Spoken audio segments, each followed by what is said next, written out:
start recording. Okay, great. Good morning, everyone. This is our 8th Policy Influencers Network group, or PING, of us, the Urban Agriculture Consortium. And today we've got Kai Heron with us, and we're going to be exploring all about the public common partnerships. And I'll let Kai kind of introduce himself and explain all about that. We're here for 2 hours, and we want it to be as kind of conversational as possible, because you'll have your own reasons for being here, and it's really important that use this space to sort of share and get out of it what we all want to. We'll also be hearing a bit from Gary in Wales about some really interesting work that's emerging there, and explore a bit the connections between that and the PCP principles and model.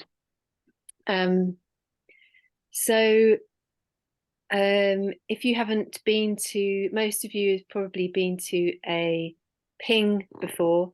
If you haven't, this is the 8th one that we've run in the last 2 or 3 years. Each one is on a different theme, and it's really a kind of a space to explore and to connect and to learn all about different dimensions of our sort of food system transition. So mainly peri-urban and urban focused, but also broader than that. And we take a different theme each time, and we always have a really interesting mixture of people.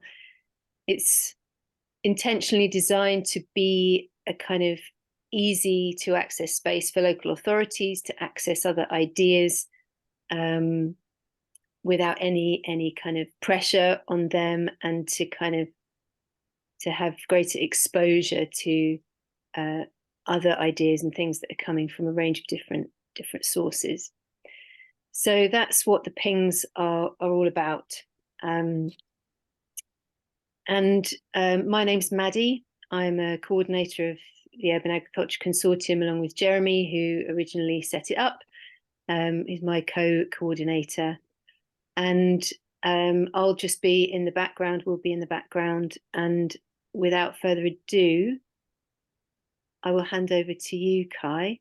And just to say, we'll have around halfway through, we'll try and just give ourselves a few minutes of screen break, jumping up and down, replenishing our tea, etc., just because that's good for us.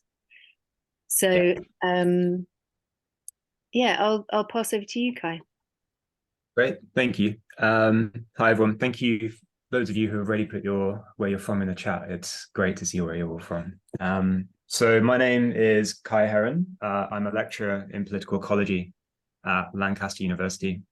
I'm also a co-director of a newly founded organization called Abundance that works to implement public common partnerships. So I'm going to be talking about that today, and I'm going to share a couple of slides with you just to walk it through. So let me share my screen and let me make sure that you can all see it before I get started.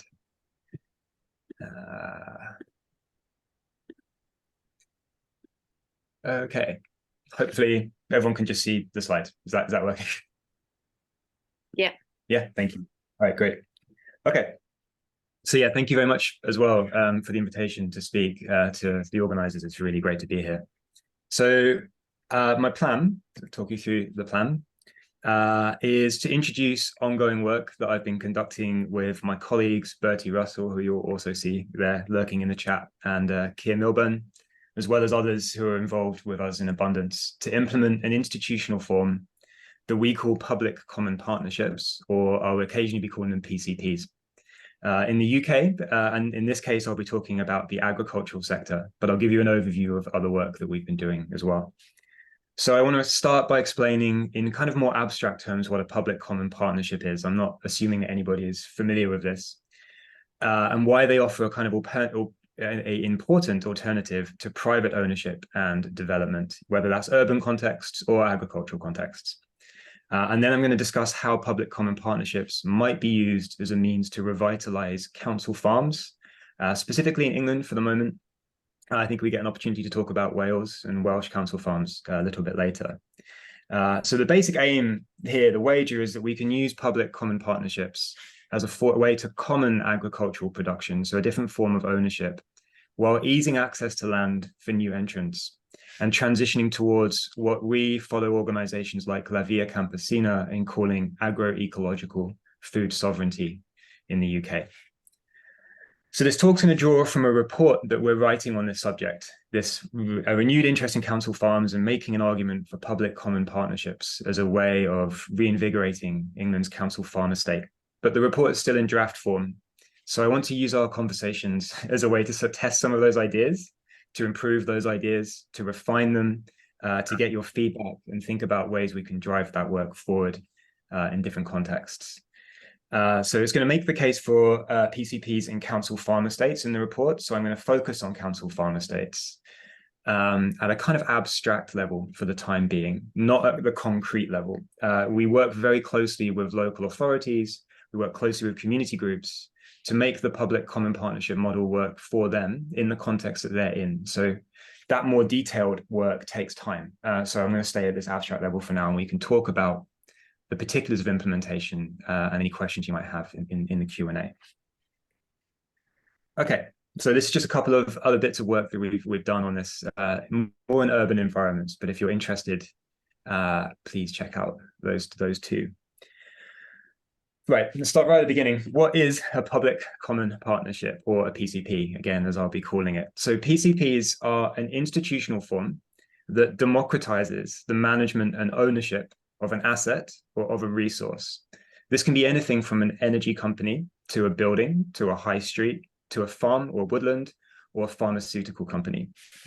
PCPs are, as our previous research tries to show, for commonwealth and now for abundance, and as our work shows with communities from the Isle of Skye to Haringey in London, an alternative and democratic way of empowering communities to act on the economic, social, and ecological issues that matter to them. So as the name suggests, a public common partnership is an inversion and a subversion, if you like, of what we see as a failed model of public-private partnerships and public-private partnership development by successive British governments, in which public money, land, or assets are given to private and for-profit companies to provide public services and goods. So if you aren't familiar with those, think, for example, of the ongoing back-end privatization of the NHS. The biggest crisis, one people were very familiar with, was the 2018 Carillion fiasco, or the disastrous government-issued contracts of personal protective equipment during COVID, which led to £19 billion in lost funds, just lost and through fraudulence, right? So this model costs money rather than saving money, is our argument, and that we need something different. So over the years, public-private partnerships have ensured that private capital benefits from public funding, while the quality of our services, our infrastructure, and urban and rural landscapes have precipitously declined. So in principle, public-private partnerships are a way to encourage private capital into sectors that might otherwise be too risk-averse for them to consider. They may not want to go into something they see as too risky. And so the state de-risks that. That's basically the way it works for private capital to come in. So the inversion that public common partnerships do is to have the state or have local authorities try and de-risk or support community control and ownership. That's kind of the hinge, the way we shift this around. So rather than working with private capital, why not find ways to enable communities and local authorities or councils to work together for democratic control and ownership? The key here is that it's what we're modeling, our alternative ownership model. It's not private ownership. It's not public ownership in the sense of the state controls it. So they say nationalization of rail, but common ownership, so that community groups in the affected communities are the ones who have democratic control and deliberation. So it's a kind of a third way between these. Right. So what does a public common partnership entail in practice? What is this idea? How does it work? So it requires the co-ownership and co-management of an asset or service by three distinct, but we see as mutually supporting groups. So I'm going to be using a couple of diagrams that we have to try and model this. The first is a relevant state authority, such as council representatives or landowning public bodies. This is the public part of the public common partnership, and it's in the bottom right on this diagram. The second is this thing that we call a joint enterprise. It's comprised of community members, it's comprised of community groups or residents or local business owners, it might be workers, it might be consumers. This is the commons part, or one part of the commons of the PCP model. The joint enterprise would also include specific people who are relevant to the project, so stakeholders and specialists. So this might be union representatives, it might be conservation ecologists if we're talking about farm systems, it may be lawyers who have expertise in the area. And that wealth of knowledge we also see as part of the commons because it entails the exchange of knowledge and expertise, which are, properly speaking, collectively owned and generated inheritance, right? Knowledge shouldn't be private, it should be commonly owned and shared and distributed. So that's an important part of our model. And then the final part is on this bottom left, the common association. This is the democratic body that determines how PCPs function, it determines how their surpluses are reinvested. And I'll get to this idea of surplus in a second. That's usually comprised of consumers or local residents and so on. And this is really where the democratic deliberation and practice and control of the asset or the resource takes place. Right, so from the perspective of the public authority, why would you get involved with the local authority? Why would you do this? Our argument is that the governance model helps to mitigate political risk while addressing democratic deficits against communities involved in assets and resources, and reducing economic costs by enabling mutually supporting exchanges of finance or knowledge and practice between those involved in a public common partnership. So it's just a basic example, it's less politically dangerous to pursue something like a conservation plan or an urban development project with the support of the community rather than against it. And I'll give an example of urban development in a second. And then from the perspective of the Commons Association or from the community, it gives the community access to finance. It facilitates common democratic ownership and control of assets and resources and environments, all of the things that matter to them in the local environment. Right. So what's unique, what's special about this? So institutional forms like community land trusts, community-supported agriculture, CSAs, or cooperatives also give communities and producers some control over assets, food, production, whatever it may be, right? So it's not the common ownership part that's unique to a public common partnership. The novelty lies instead in the ability for PCPs to set in motion what we call the self-expanding circuit of the commons, or a self-expanding circuit of the commons, to contest what we see as the kind of expansionary nature of private capital and privatization. So the idea is that one PCP, once it's established, so this in this diagram, if you look in the middle, A, can generate revenue or surplus, and it uses its revenue or surplus to support the establishment or knowledge, right, so expertise it's acquired, to support another PCP to found itself and get up and going. It can be in the same community, but it could be elsewhere in the UK, it could be anywhere. So once that surplus is supporting, say, PCP B in this diagram, B is then established and can help support C. C can support D, and in result, you get this spiraling out of collective ownership, common ownership, and knowledge dissemination across these various groups. So profits from a community-owned farm, for example, and I appreciate that farms have very small margins, but they could, for example, be used to establish another farm or to help another farm in some small way, or its knowledge could be used in that way. Or the funds could be used to establish something like a community-owned energy company, which could then in turn reduce energy costs for the farm or for surrounding communities. And then because the commons doesn't prioritize returning profits to shareholders in the way that private capital would, the community gets to decide in that commons association how it's going to use that revenue and that surplus. So that's one of the key moves of a PCP. So by serving as what we call conduits for commoning, PCPs can do two things. One, they can help public bodies and communities to bypass the disciplinary effects and the anti-democratic effects of private finance that often hinder sustainable visions of the future of community-led development. And second, their very existence and the struggle for them gives the lie to the idea that only private investors and developers of the skills or power or knowledge to develop rural and urban environments. Right.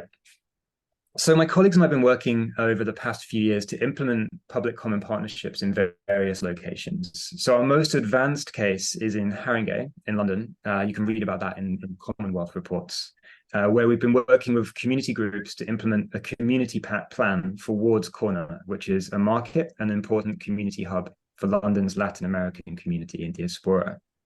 And this building has been under threat of privatization and private development. So we've been trying to push back on that and say, look, you don't have to take a privatization path. You can work with the local community. You can implement a public common partnership instead. Colleagues have also been working with groups in France to implement a pharmaceutical company, a commonly owned pharmaceutical system. But in a new cycle of research, we're turning to questions of rural and remote land, or agricultural land and food systems in general in Britain, to think about how PCPs can assist a transition towards agroecological food sovereignty. So, for example, we've been working with community groups and an art collective called Climavore to implement a PCP on the Isle of Skye that will integrate regenerative aquaculture systems on the island's foreshore with light and sustainable industry.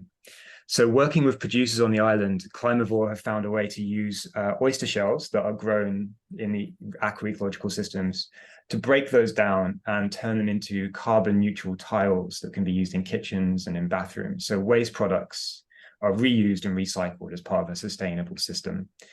So this kind of closed loop of ecological sustainability, all commonly owned as part of a network, is kind of the model and the plan that we're aiming for there. So in a report that we're finalizing with Abundance now, we propose that this model, public common partnerships, could make a modest contribution, and it is a modest contribution, to transformations in ownership and production methods in British farming as well. Again, with a view to achieving food sovereignty and land justice through agroecological farming. So to make that argument, the report turns to the potential for council farms, or county farms as they're variously called, to lead an agroecological transition, or to provide proof of concept of agroecology in the UK and in England in particular. For those of you who aren't familiar with council farms, I imagine most people here are, but I'm going to give a very quick overview of what they are, what they're meant to do. So they were established in roughly around the late 1800s, slowly rolled out, and the aim was to ease access to land for young and first-time farmers. Councils would, in theory, lease the land, and ideally below market rates, with the expectation that tenants would acquire the skills or the capital that they need to move on to private farms in the future. So it's a way of transition, bringing people into the land. The farms could serve as a vital first step into farming for some, and it could help address unequal land access among traditionally excluded groups. But for a complex host of reasons that we can get into later, they're not functioning in the way that we might hope for them to function. So local authorities in recent years have taken to selling council farms en masse to plug spending deficits and support struggling social services. As land prices across the UK have increased, council budgets have decreased, so it applies a lot of pressure on councils to get the money they need to fund essential public services. And it makes sense to quickly make revenue by selling off these assets, right? So as a result, the acreage of council farms in England has declined by 50% between 1977 and 2017. And large-scale sell-offs in recent years have contributed to the consolidation of agricultural land in the hands of an ever smaller group of farmers, but also, interestingly, increasingly in the hands of companies looking to manage land for carbon offsetting purposes. So taking land out of productive use, which is, I think, of particular concern if we're thinking about food sovereignty or food security. So what is this farming a less accessible profession for the majority? It shuts down opportunities to experiment with more alternative or agroecological food systems, which we know is essential because a third of all greenhouse gas emissions come from the agricultural sector. So we need to transform this into a more sustainable system. Council farms might be a way of doing this. Okay, so thankfully, the kind of the plight of council farms has received a lot of attention. We're not the only people making this call and this demand that we should rethink and reconsider council farms. In 2016, a group of land workers protested against council farm sell-offs by unfurling a banner that read "Public Land for Public Good" in Parliament Square. Then in 2019, the countryside charity NEF Shared Assets, Who Owns England, co-published a really important report called Reviving County Farms, which proposed that the UK's council farm estate was a national asset that was at risk. And the report made a series of policy proposals about how to solve that problem. They wrote a follow-up report in 2022 entitled Reimagining Council Farms, which expanded on those proposals and tried to show how council farms could support local authorities and communities in a post-Brexit agricultural and subsidy landscape. So our forthcoming report, and the work I'm kind of explaining here, builds on this past interest on the council farm estates by proposing that public common partnerships may be a viable institutional and economic model for their reinvigoration, for their expansion, and their reimagining as part of a broad transition towards agroecological food sovereignty. So this marks a novel intervention in many ways, in part because while there have been these calls from Reimagining Council Farms, this report and others to help support the council farm estate, there is no new money coming from national government towards council farms. The sustainability, the agricultural transition plan for 2021 to 2024 does mention council farms, and it says it's important to enable access onto them, but it makes it very clear that money's not coming towards them. And I think it's reasonable to expect that that's not going to happen, whoever wins the next election. So if central government is not going to fund council farms and support them, then we need to find other ways of intervening in this space to protect the council farm estate. And I think that means working with local authorities and communities and using existing legislative frameworks and systems, which is exactly what public common partnerships try to do. They try to find a space for an alternative model of development in existing legislative frameworks. Okay, I've already gone over, so I'm going to be a bit quicker. I'm going to give you a few remarks of what this might entail, what a public common partnership might entail on council farm estates. But I want to stress that the work that we do at Abundance, we work very closely with community groups. We work with local authorities. We work with producers and various interest groups of all kinds to develop public common partnerships that meet the needs of relevant bodies on the ground. So this isn't a model that we just want to impose, if you like, on anywhere and go, this will work, it will fix it in every situation. We really need to work with local authorities. We need to work with groups on the ground who are already doing things and see if this model is a good fit. And importantly, adapt the way a PCP works to different contexts. So I'll give you a kind of abstract plan and we can talk more about it in Q&A. But really the next step is to try and work with local authorities, work with community groups to learn from the problems and difficulties they're facing and think about whether a PCP might work in practice. So in any case, I'm going to return to this three-tier plan, this plan of these three groups and how they might work together. So first, the local authority. In the case of a council farm, the local authority is the landowner.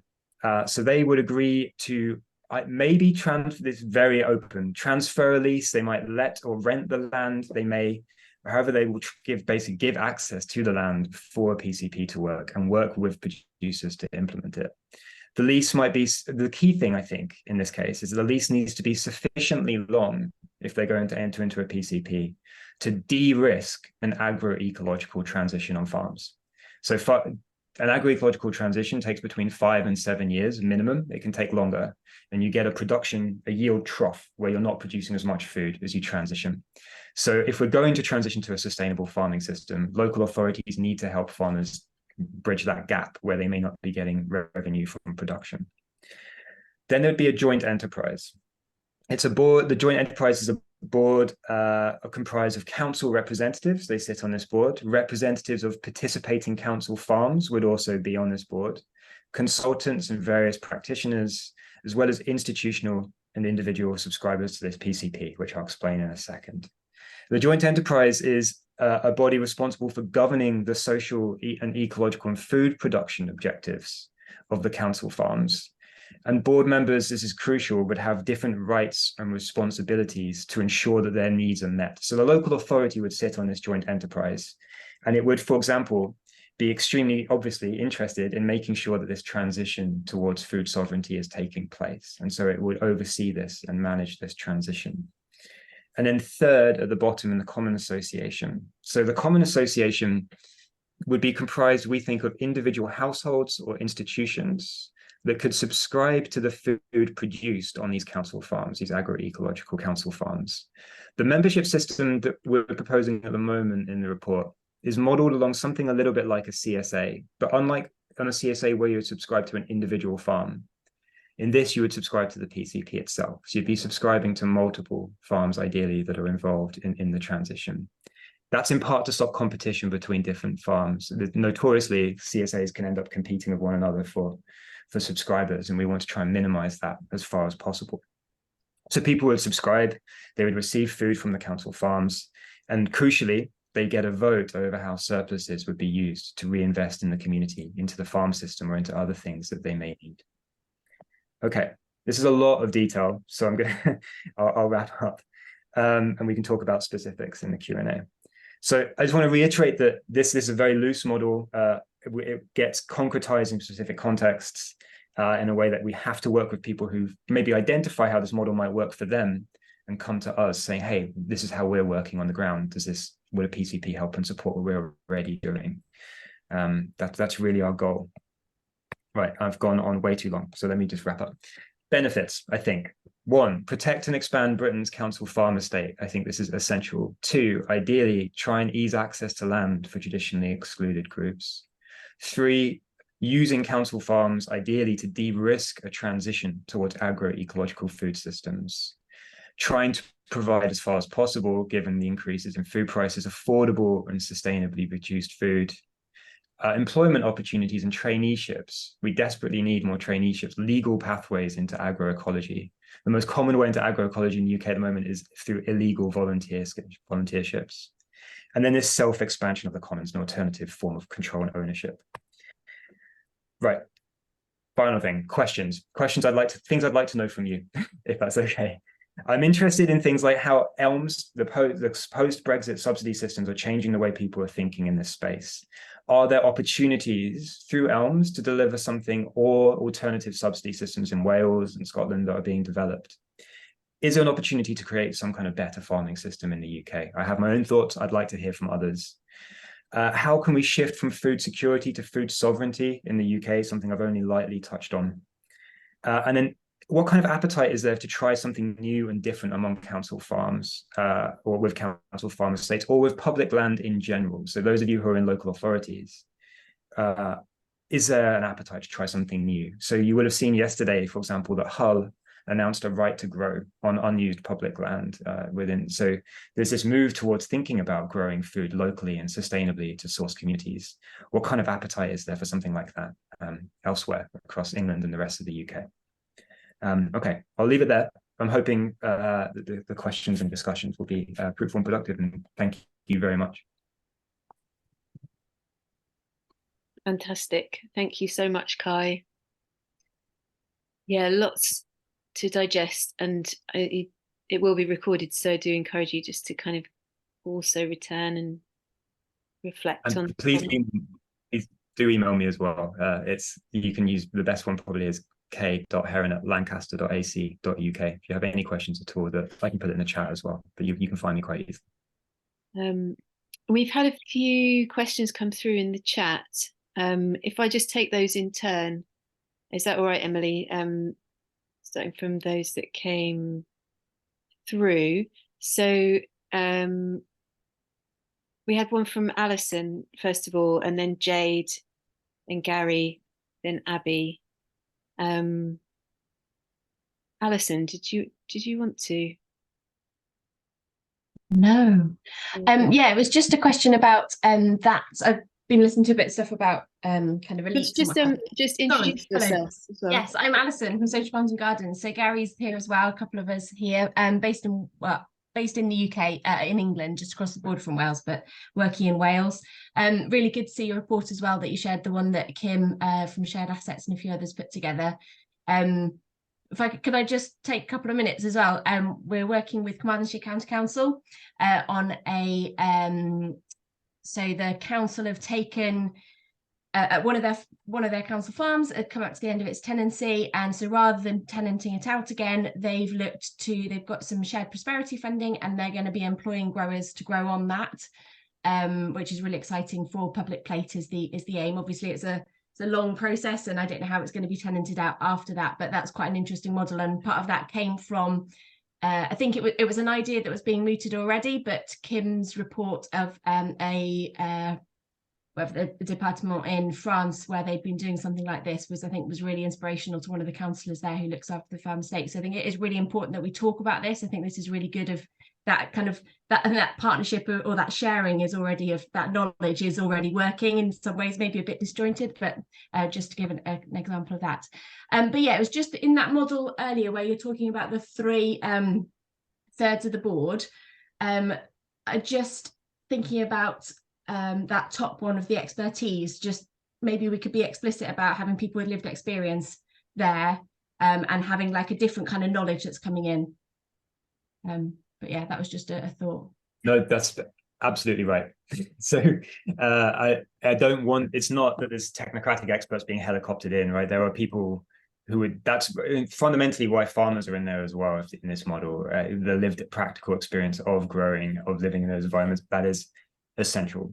So it's about finding, that's a space where those different forms of knowledge can be mediated, right? Which I think is important, which doesn't happen enough, I think. And then, yeah, I'm loosely aware of the work that's going on in Paris and the work towards this kind of model. I think it's really exciting, really interesting. I believe we're going to hear more about it from Gary, so I'll hold off for the moment. But yeah, thank you. Thanks, Alison. Jade.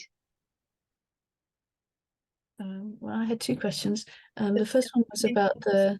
Just introduce yourself. Oh, sorry. Yeah, I'm Jade from the Real Farming Trust, but I used to work for the Federation of City Farms and Community Gardens on land access issues.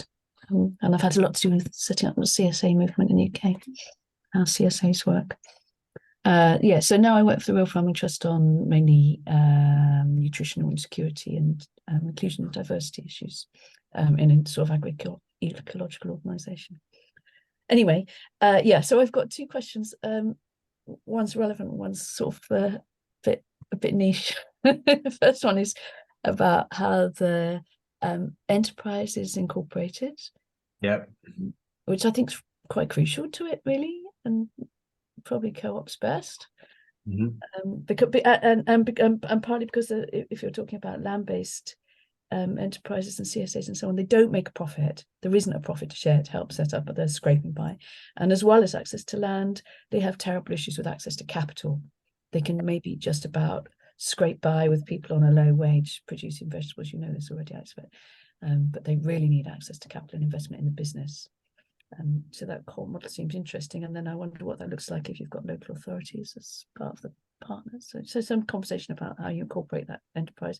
And my other question is quite niche, and I want to talk about it at some length, and we probably need to have a separate conversation away from this call. But I'm interested in what we're saying about food sovereignty, that I think probably we've got a lot more thinking to do in the UK about food sovereignty, that, you know, in those conversations where the concept of food sovereignty first arose, that we're sort of taking it from. I think probably there were groups of peasant farmers talking about nutritional insecurity and access to land for them being an answer to that.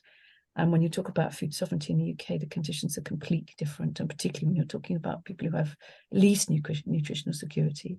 And I think it's way too crude to say that increasing access to land for a very small number of people in the UK who want more access to land is anything to do, or very much to do, with food sovereignty in the UK. It's a good thing to do. I'm not saying it's not a good thing to do, but I'm questioning what we call food sovereignty. That if you ask the great majority of people in the UK what they want from food, they don't say, I want to become a farmer. And in particular, people I meet in food banks, if you say, how would you like to change your food system? They don't say, I want to become a farmer, I want access to land. So I think we've got some much bigger questions about what food sovereignty actually means in the UK. And really we need to be bringing some interventions that are about people finding their voice and saying what they want. And they're probably not going to say, I want to take on the tenancy at the council farm, which isn't also a good thing to do. But I think I'm talking about what we mean by the term food sovereignty and what other interventions we need. So there's 2 questions in there. One, what does food sovereignty mean in the UK context? And the other question, how would you incorporate those enterprises that what a partnership is? Sorry, that was a bit rambling. No, it's not rambling. It's really useful. The first one I'm going to give you the second one is in my wheelhouse entirely. Like I give whole lectures at a university about what food sovereignty means in the global north. So we'll go into that in a second. Right, let's have a separate call. Everyone doesn't have to listen to us. That one's, I'm comfortable with that one. That's fine. The first one, it's context dependent, and this is really the work that the next bit of work we want to do. So I'll give you an example of one that's further along, right? So the Haringey case is set up as a community benefit society, would be the model we originally went with. For various complex reasons, I've got a colleague who is much more on top of this than me, who's in the room that I might lean on in a second, Bertie Russell, who's here. But so we set this up as a community benefit society. That's the way it's incorporated. One of the reasons for this is that as a BenCom, it gets to define what the community is. And this was important to us because it's a Latin American diaspora community, and they wanted to define the community as a Latin American diaspora community, right? And so it allowed and enabled different kinds of voting rights on the board of the BenCom, so that you could protect certain groups' interests. So if the local authority is going to come in, they have particular interest or invested interest in this. In the case of Haringey, the land isn't owned by the local authority, it's owned by Transport for London, because there's a rail line that goes on, the tube system goes underneath the building. And so they needed to ensure the security and stability of the building. And so our model is like, look, you have your main priority is maintaining security of this building. Nothing that anyone else on the BenCom can do can disrupt that. And we'll make sure that's protected within the way that it's incorporated in the voting rights within the BenCom, right? So there's technical details to be worked out. Is that, as for the specific way we could incorporate this PCP model, that's the next step of the research, to think about what that would be. And so I'd be welcome to hear your thoughts.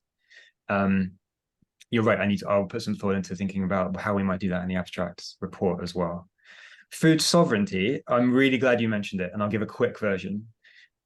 We cannot transport food sovereignty, I agree with you, as it was interpreted and created by La Via Campesina for a Latin American context, into a global north context, and think that there isn't something important that needs to be changed or transformed about the way we think about that, right? But food sovereignty isn't just about production of food, it's also about consumption of food. So I follow La Via Campesina's early draftings of what food sovereignty means. Their argument was that it's democratic control over the production, distribution, and consumption of food, right? So it's not just the producers, it's also those who eat that food need to have democratic control and deliberation and say over how that food is produced and the kind of food that they eat, right? And so then I think it's not just about, there is the people in food banks who say, look, I don't have access to food. They don't have food sovereignty, right? That's the way I would answer that question. And it's very clear. So the UK legislative frameworks say the goal is food security. But the argument from food sovereignty movements in the global south, and I think we should be saying this too, is that you don't have food security without food sovereignty. So food sovereignty is democratic control over our food production and consumption. And you need that to have food security. And then the next step, I'll get off my high horse on this, food sovereignty in the global north cannot be through the extraction of land and labor from the global south. So we need a better conversation about the fact that a lot of our food is produced by illegal conditions in Spain, in the Netherlands, in Morocco, by Moroccan labor that's super exploited, usually by women, because they put them under terrible contracts and then take them back to the country of origin when the picking season's over. And they hire women because they know that they've got children that they want to go back to, right? There's these very manipulative systems that sustain our food systems. So food sovereignty in the global north also needs to be attuned to food sovereignty in the global south, which is why I put this big push on agroecology, or making land both biodiverse and regenerative of ecosystems, but also productive. So we're not just rewilding and producing food in lands that aren't in the UK, but we're also producing food in the UK. So I hope that answers some of that question. We can keep going. Wonderful. Thank you, Kai. Thanks, Jade. I'm just going to keep going with the questions, if that's okay, because there's some good ones, and we'll just keep our flow before we go to hear from Gary. Hope that's okay, Gary.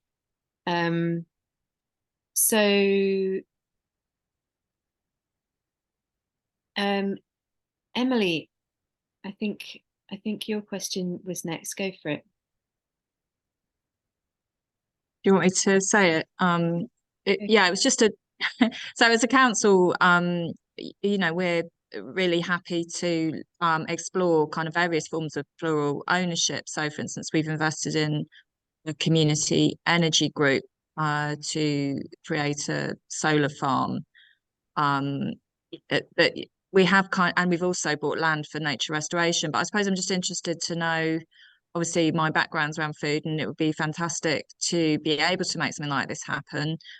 We're quite a small council, like most councils. We're broke, 60% defunded over 10 years. Councils used to, I think, have a bit of slack, but we're more like a kind of voluntary sector groups these days. I think, we're having to do a lot for very little, and we have to be very agile and very careful about how we spend our money. So I suppose, it's easy to see the argument for buying land for nature restoration, because there's the potential for things like biodiversity net gain credits, there's potentially private investment carbon credits, there's very clear community benefits as well, if there's community access for, say, a deprived community to be able to get those benefits. But I'm, having set up CSAs myself, I'm really struggling to see. I mean, I think I'm with Jade when I say I'm not sure where this surplus you picture is going to come from, because most just really struggle just to break even and end up with reliant on volunteers when they should be able to generate wages. So I'm really struggling to see where the surplus would be. And I just wondered if you've got any good examples of a model where this has happened. Great question. So this is a really important issue for this work. So I have come across this a couple of times, and I'm not about to say that this is going to create loads of money, right? It's going to fund things. I think we need to recognize a couple of things. One, CSAs themselves tend not to produce much profits at all. Usually people involved in CSAs, the profits on farm come from other sources, right? I'm sure you know this. So off-farm incomes, or whether it's camping lodges on farm, whatever it may be, that tends to be where, if they're getting any revenue, that's where it comes from. I have a couple of answers to this, but these are, again, things that need to be worked out in concrete conditions. So one you've already flagged, which is things like green initiatives or carbon credits, which I'm otherwise critical of, but you could use agroecological food systems and dedicate part of that landscape to nature regeneration or restoration as an income source, which, yes, there are all kinds of problems with greenwashing and offsetting, but could generate revenue on these landscapes that are also producing food. I think that's possible. It needs to be thought about. I raised ELMS, the Ecosystem Land Management Service payment thing, because I think that's also important in this context. So something like this could also benefit from SFIs to a degree, which is the sustainable farming initiatives, right, which have come in as part of the new subsidy system. So I think a model like this would need to draw down on and think about how it can relate to and benefit from the new subsidy systems, and probably, frankly, lobby for a better subsidy system than we currently have. So there's a lot of attention on this around SFIs are not well set up to support organic farming, for example, and they're not very well set up to support well-joined and connected agroecological farming. So that work needs to be done, and I think we need to be lobbying harder for that to happen.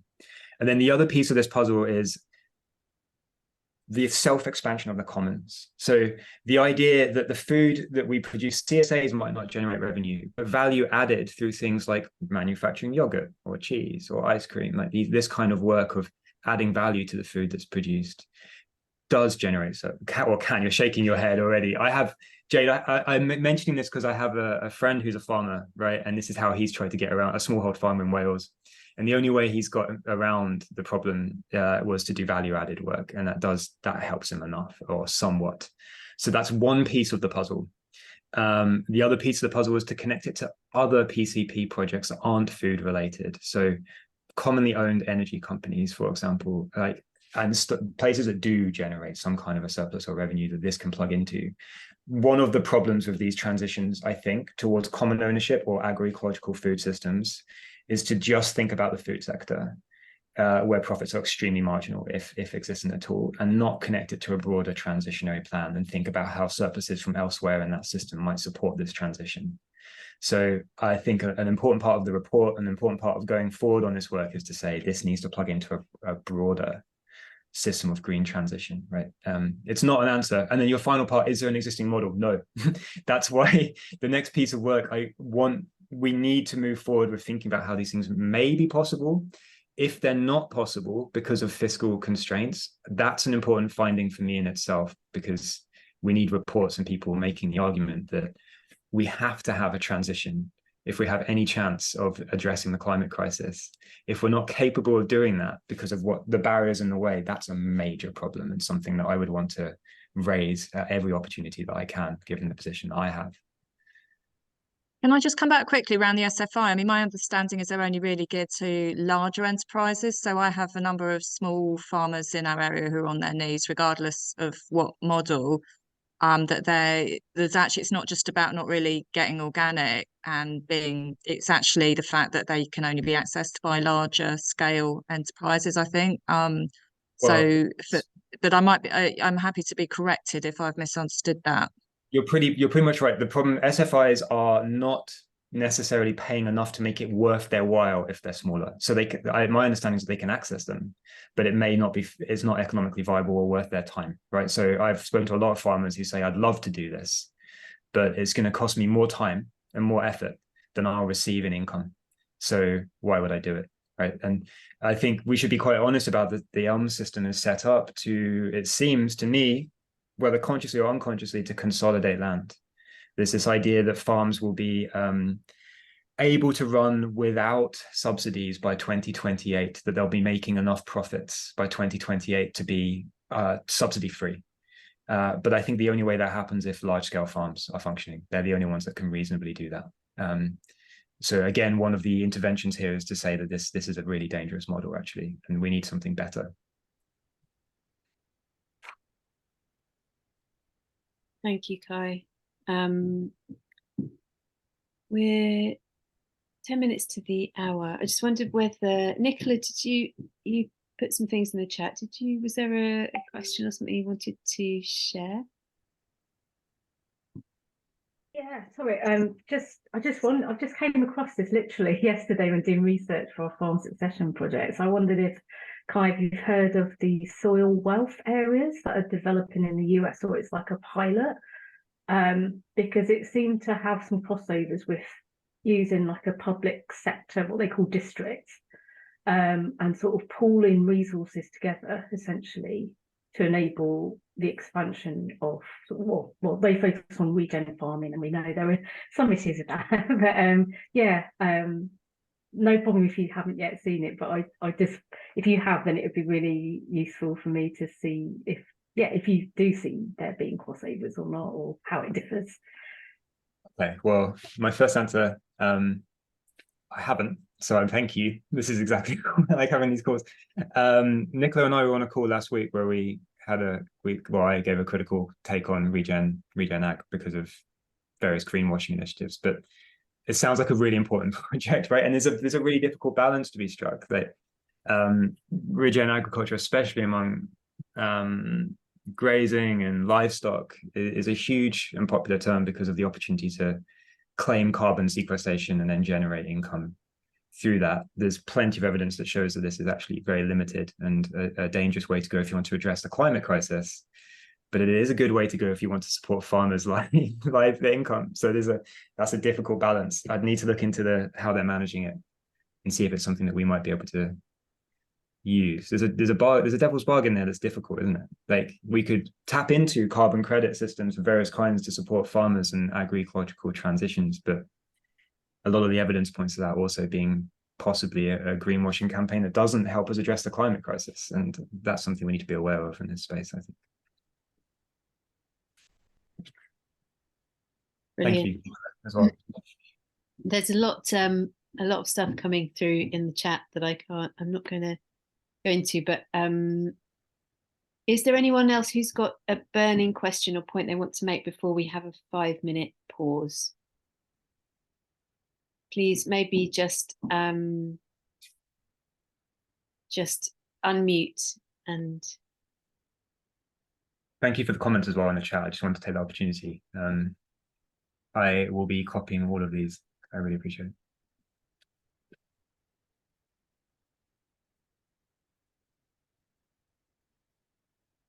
it. Gareth, is there anything you wanted to bring at this point? You're there. I've posted, hi, morning. I've posted a chunk of text into the chat because it's raised lots of interesting thoughts and questions. But I think the last one warrants a careful, consideration. What we're observing is a lot of the kind of limitations of the new ELMS and SFI and the subsidy system is aggregation of land into clusters, and there's a lot of tech platforms that have been developed to facilitate that, but not wanting to seem conspiratorial, but they are quite aligned with big tech finance, fintech kind of institutions sitting in the background waiting for things like biodiversity net gain, carbon credits, etc., to become efficiently commoditized in a way that can attract investment from like global multinationals. So I'm always, like, hopefully like everybody else, super cautious of anything that kind of facilitates that general direction.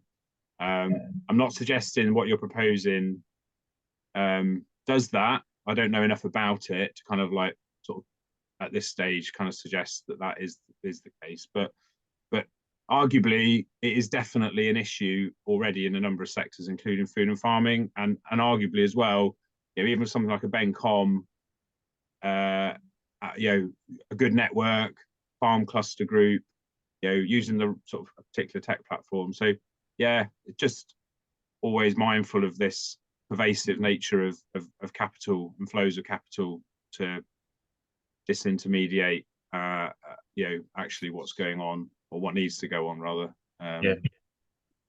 Thanks, Gareth. I'll read through the full lot of your questions and copy them, so I've got them. I'd love to hear from you and carry on the conversation. Thank you. Yeah, you've raised something that's important that I also want to take the opportunity to talk about, actually, which is that's absolutely true, and we should be wary of it.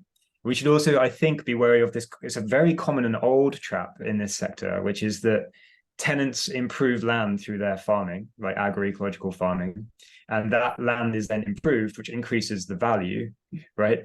So that land can then be sold at a higher price, right? That is a very common move. So the reason why it's public common partnership, the goal would not be, this land is not to be sold on to private investors, just to make it clear that that's also something I'm wary of. I know some people around the regenerating council farm movement have made the argument that if councils need to sell land, they should maybe buy more land, right, to make up for the sold lost land. But I'm very wary of this move of councils improving land with tenants doing agroecological farming and making it better land, and then just selling it on and making a profit. I think we need to be very cautious of that. I understand the temptations if you're a local authority and you need income, but I think this improved land needs to be a common asset, something that is shared and maintained and protected. Just a thought that comes off of what you're saying, but we should talk. Yeah. We tweaked our farm business tenancy agreement with our social enterprise landlord to remove the compensation clauses, so that we were able to work in conjunction with our landlord to not enter into that kind of cycle of improvement equals compensation equals higher rent equals paying back the tenant when they leave. It's not a perfect model because it kind of does undermine the tenant's balance sheet ultimately, because you're plowing money into an asset you don't on the balance sheet own in the same way as you would do if you actually owned the land as opposed to being a tenant. So it's not ideal, but we've incubated food businesses in a kitchen for years at Regather. We've stopped doing it because of COVID, and we haven't restarted doing it just yet. But I think the lesson learned there was that the successful users left, and the ones that failed stuck around longer because they were busy trying to make it work. And I think the same would apply to it would be harder for people who are successful to leave a site that they've enriched and improved. And so there would have to be some sort of mechanism to compensate the successful tenant who would leave. And So I'd say, first in line for any potential surplus would be that sort of, that tenant expecting or needing that compensation in order to be able to leave. And that's like, being first in line for any of that sort of surplus, which we've already established with everybody's comments, is very small. Yeah. Yeah. So it's fascinating though. Thank you. Of course. Just to reiterate, so surplus, yes, absolutely income, but it's also knowledge. I want to hammer on this. It's really important that once one of these, if we can prove or get an agroecological space up and running, and then that surplus knowledge produced can be used to disseminate and share, that's also a vital service, right? So I agree with the income difficulties, but it's also fundamental that we have these conversations and learn here, but also people who are doing the growing. Brilliant. Thank you. I'm going to just pause us there. It's a lot more juicy things coming through in the chat. And obviously this kind of conversation spins off in all directions of society and economy, and is very, very rich space to discuss things. I'm going to suggest we all just take a few minutes screen break, have a pee, replenish our tea, find a point far away to focus on the horizon, and then come back just at like 5 minutes past. And then we'll pass to Gary to introduce what they're doing in Wales at the moment. Thank you. See you all in a moment.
There we are.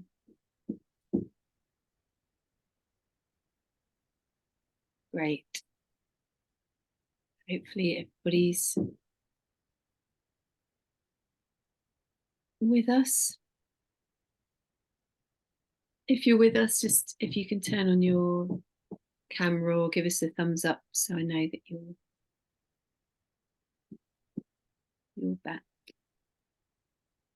There's an interesting point that Jade made as well about the top-down nature of the conversations that we can tend to start having. Yeah, it's an easy thing to do. Yeah, thank you, Jade. Just that's exactly why I say the point is to work with, as far as we can, use what the institutions and frameworks we have to work with communities and what we call their felt needs. So the things that they need on the ground, and generating solutions as far as we can to help. But it's important. Thank you. And we will share this chat as well. So I'd just like to invite Gary Mitchell to introduce himself and to talk a bit about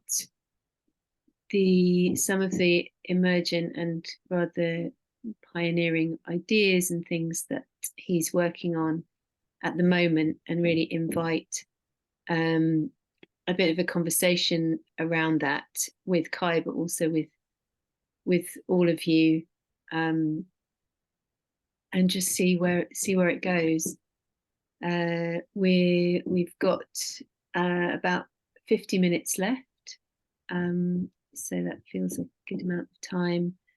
And also, if maybe if you could share your email in the chat, Kai,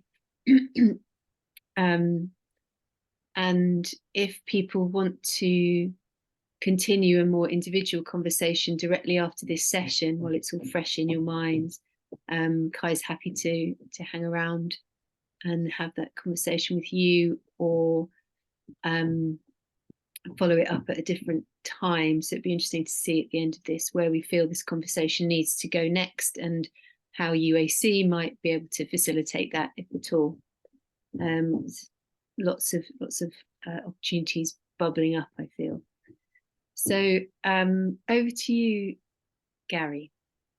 Yeah, Borodaro, good to see you. A great mix of people from local authorities, community groups, and some that straddle both, which is great, a bit like myself. And I've connected with many of you over the years, so it's great to sort of come together and have this sort of open conversation, because I think it is needed, and it's really interesting. And I guess I'm going to give you a little bit of a flavour of what we're potentially doing in Wales, but actually before I do that, I'm probably going to give you that little bit of doom and gloom from a local authorities point of view, just so we do sort of clock it. So you may or may not have seen that Welsh Government are meeting today in a special session to work out how they find £900 million worth of savings in year. That's this year's budget. Welsh Government are £900 million short of their projected budget. So that's not saving a few reams of paper here and there. That's some significant cuts coming down the line. And this year is the first ever year, I believe, that they are asking the NHS in Wales to make in-year budget cuts. So it's quite unprecedented. Take that back to my local authority.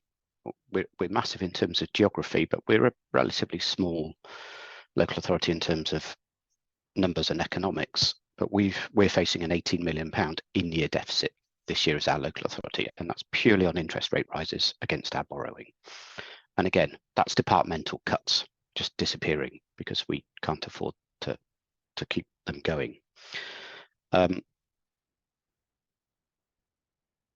We have the largest farm estate in Wales, 133 farms, 40 blocks of woodland. Can't remember the figures off the top of my head, but somewhere in the region of 15,000 acres. So it's quite sizable, but Wales is pretty green and agricultural, as we know. I'm just going to go back. I'm jumping around a bit from my notes, but I'm just going to go back to just pull Kai up on one of his comments on greenhouse gas emissions, because I think that is absolutely vital into the conversation as well. But the 30% you referenced isn't really for agriculture, and we should be not too damning on the agriculture. That's for the whole food system. So the whole food system contributes 30%, a third of our greenhouse emissions. If you narrow it down to agriculture, there's a lot of arguments going on. It's still a polluting area, we know that. But sadly, what worries me is it's the only sector that is increasing its emittance. Pretty much every single sector, travel, transport, has reduced over the last 5 to 10 years because they know they have to. But the food sector is the only one to increase that, and that's pretty worrying because we can't keep doing that. Our farm estate brings in a clean £1.2 million a year to the authority. Absolutely clean money. So money that the authority can choose to do what it wants with it, whereas a lot of our money is restricted in what it has to be spent on. It's sort of grant-led tile funding. But it also has somewhere between a £2 and a £4 million annual requirement to release capital receipts. So that is, every year there's a budget in the farm estate budget to sell some properties and release between £2 and £4 million a year.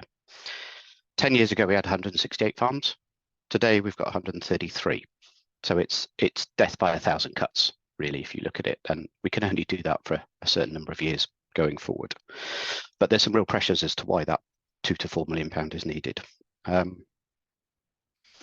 just a brief example I gave to Maddie last week, our local authority, despite my best efforts, decided to sell one of its most profitable in terms of not needing any spend on it, fantastic arable land, to a private buyer that was prepared to offer 20% over the market value, and it will release £5 million worth of capital income into the authority, and that will write off £300,000 a year for 35 years in debt repayments.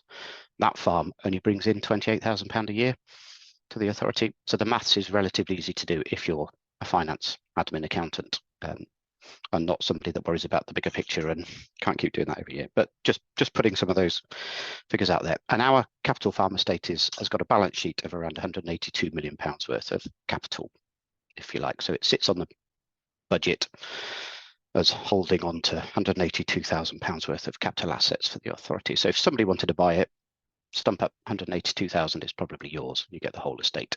And I've got pressure from some many quarters saying we should just sell it, because actually our farm estate only supports about 250 people and they all work part-time. None of them manage to earn enough money out of farming to just do that as their sole job. So almost every single one of our farmers has a paid additional income, and that's probably husband and wife in most of those that were run as a family element.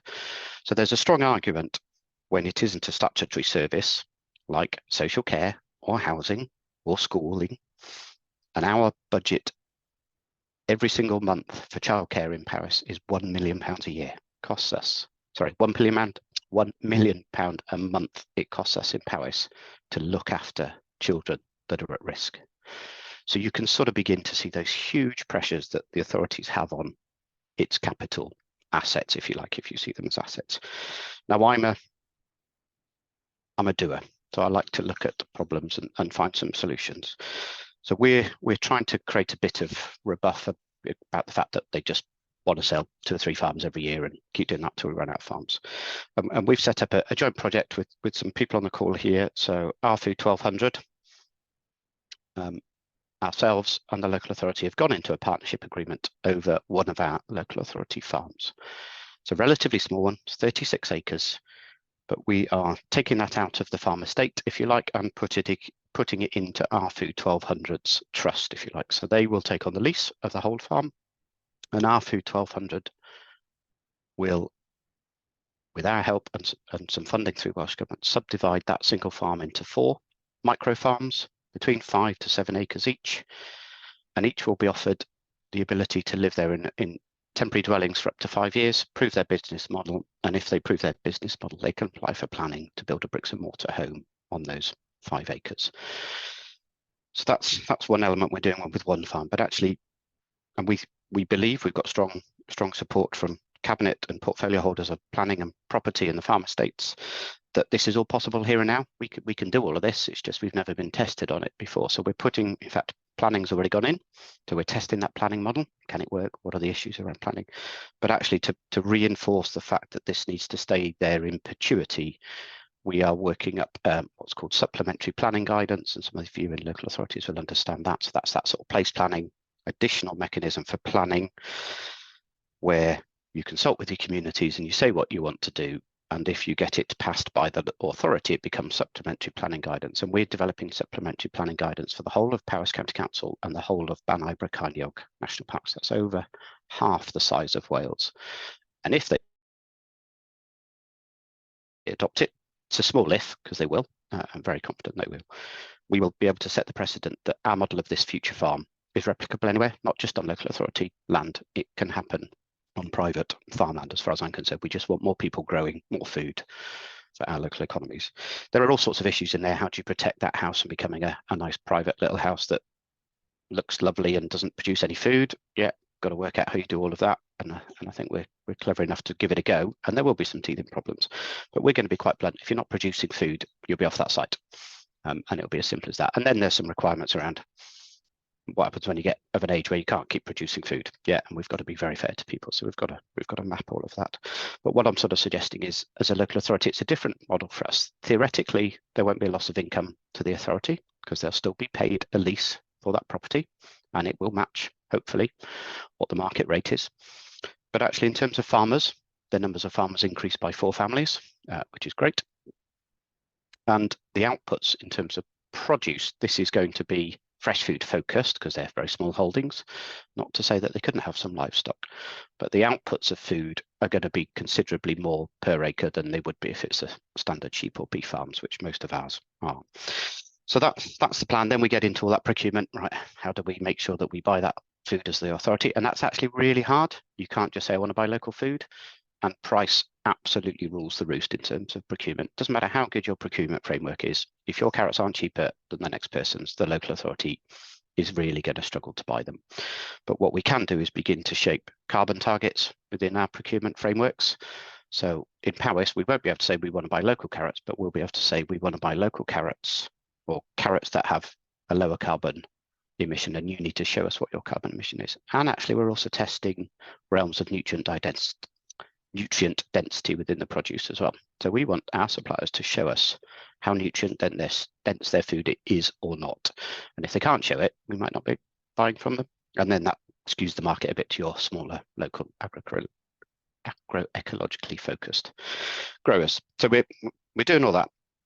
That's great. But I guess what we're also trying to do is that net zero challenge. And interestingly, Welsh Government are going to lock me and a few others in a room for 2 days as part of one of their net zero challenge groups.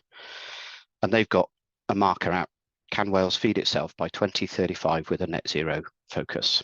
So they really want to understand how our agricultural system can begin to feed Wales through a net zero lens. Can it be done?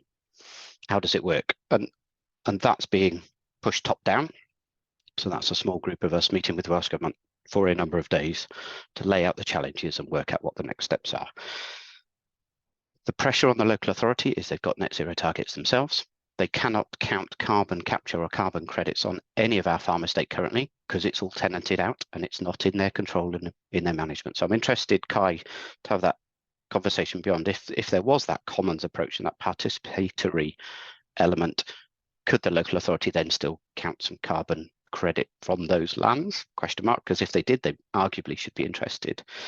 But my ears pricked up a bit when I saw that staff from the authority should get involved in that. And I personally can't see that happening in the way that my authority works. We've got 8,000 members of staff, but there isn't a single one of those spare or with a skill or an interest on doing this sort of thing. So that'd be a challenge. I've seen the comments around we should just support communities to get on with it, which I think is partly what we're trying to do. We're saying, look, we can enable this through our local authority land, but we don't want to be leading it. We want to be in it because we're generally interested. Can it work? What are the barriers? What barriers can we remove? What do we do?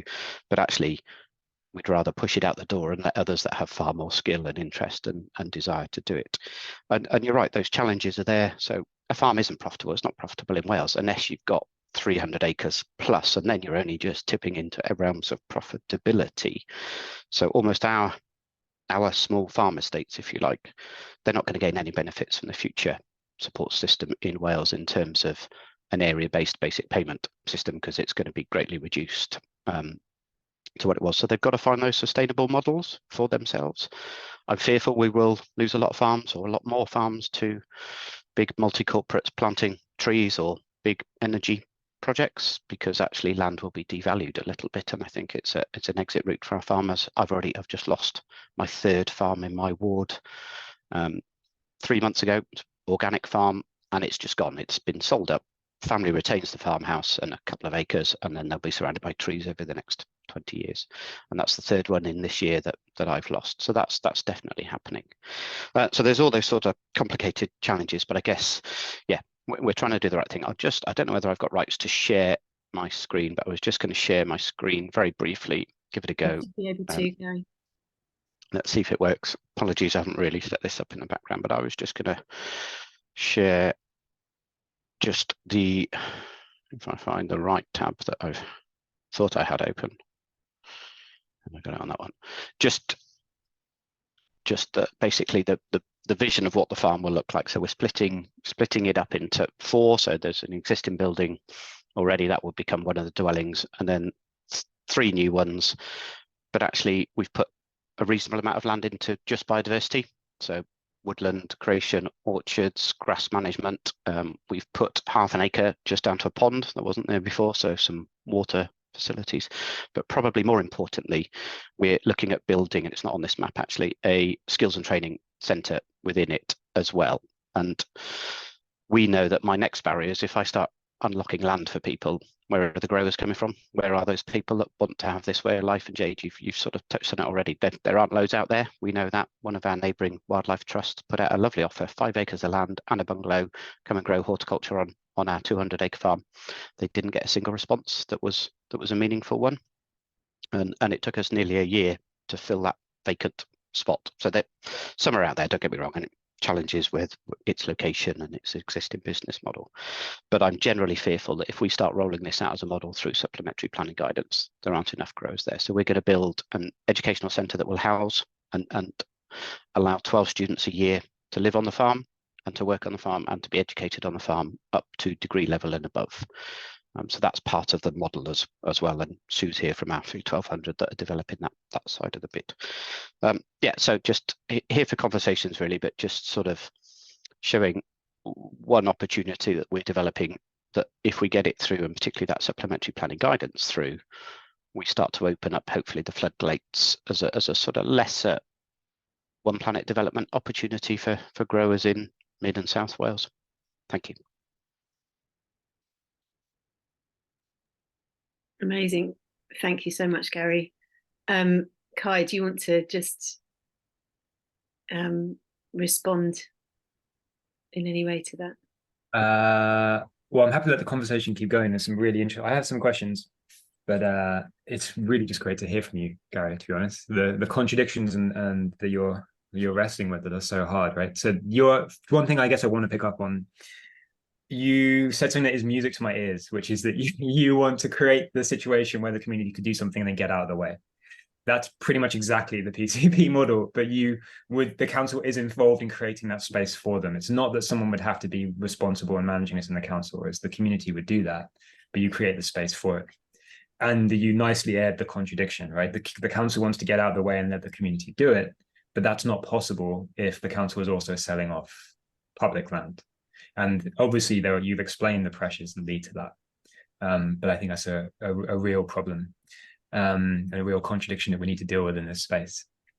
The recommendation to allow carbon. So, yeah, one of the recommendations in the report is precisely to allow councils to benefit from carbon credit or net zero that's being done on these farms that would incentivize the council to work and make this happen rather than selling off the land. So it's quite good to hear you say that you think that might be a good way forward. I agree with that. What else did I have?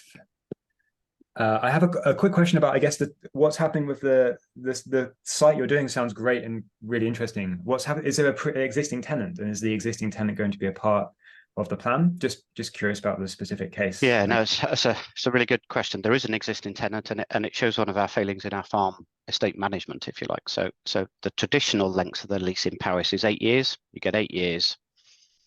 and actually you get another 8 years. So there's an unwritten rule. You have 8 years and you can apply for another 8 years. So you end up with a 16-year lease. And at the end of that, you're meant to be self-sufficient to go and buy your own farm or move on to another. There is no other farms to rent. So that's never going to happen, almost. And actually, after 16 years of a farming existence, there is no way on earth that you're going to afford to be able to buy a farm unless you've got one gifted in your family. So the system doesn't work. And actually, this tenant in question has been on this farm for 44 years under a rolling 8 years, 8 years, 4 years, 8 years. And that's problematic because it's not then achieving those aims of getting younger generation farmers in, allowing them access to land, etc., etc. And in all honesty, we were definitely hoping that there was an opportunity for the farmer to stay within the farming, on the farm, if you like, within that system on the farm, and part some of his skills and knowledge onto it. But if I'm going to be blunt and rude, they've got a bit old and cantankerous and are probably going to be too contentious for new growers coming in. So we are sadly going to end their tenancy after 44 years of them being on a farm. And then that gives us another huge headache of where do they go? Because there's no properties for them to retire into in nice corners of the farmland. They don't want to live in a flat in town. Of course they don't. We absolutely know that. And that's one of the other big issues in our farm estate. We keep people on the estate until they're 80 years old plus, because we've got nowhere else for them to go. So lots of the land is getting taken. So there's a huge issue to unpick through that. And we are actually generally about to start working around how do we shave off corners of farms to build a few bungalows for our retired farmers to still live very close to their communities. And that's all doable, but it takes forever and will be a big challenge. But yeah, but I've got that pressure of why are we only supporting 200 families with 180 million pounds worth of capital assets? Question mark. It's not just you either. So if I'm right, the average age of a tenant farm on a council farm is something between 60 and 70. Right there, it's extremely difficult to move off of these lands, and that's a real problem with any of these projects. Is thinking about generational care, right, and transition and succession. It's a really important piece of the puzzle. Yeah. Emily, do you want to come in at this point? Yeah, thanks, Maddie. I'm going to have to scoot off shortly, but I just had a bit of a light bulb moment just listening to Gary there and combining with Kai's thoughts. Gary, it's brilliant to hear about what you're doing, and it would be great to know whether the SPD you're doing is something that is going to be specific in Wales, or whether we might think about doing stuff like that in England where we have slightly different planning regimes, because I found it very hard to get anything through planning. I think I don't fully understand the differences, but I know there are differences. I could ask some of my colleagues, and actually Jade might know with her previous background and skills as well. But yeah, you have the ability to do place planning within your local authorities. You have local development plans, and actually what we're struggling now within Wales, we're meant to be doing a local development plan review. Great, takes years, but actually Welsh Government have now told us, no, you've also got to do strategic development plans. So you can't just do a local one.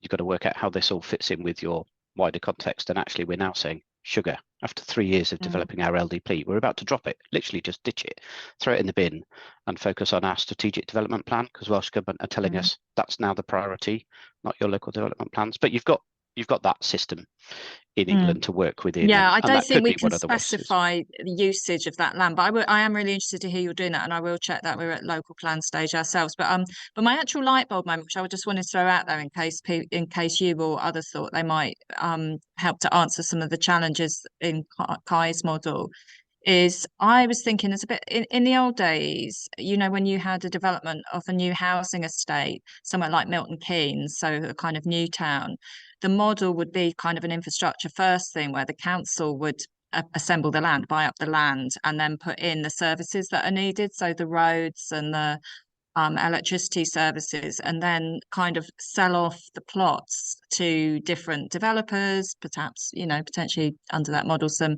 self-builders, that kind of thing, which we've largely moved away from.